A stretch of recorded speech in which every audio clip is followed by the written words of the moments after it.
బతుకంటే బొమ్మల ఆట అని తెలుసు,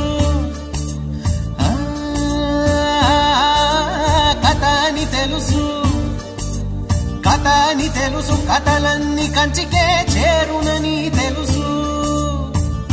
తెలుసు తెర తొలుగుతుందని, తెలుసు తెల్లారుతుందని, తెలుసు ఈ కట్టె పుట్టుకుమంటదని,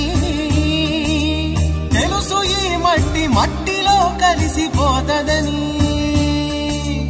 ఎన్ని తెలిసి ఇరకాటంలో పడిపోతావు ఎందుకని? మాయ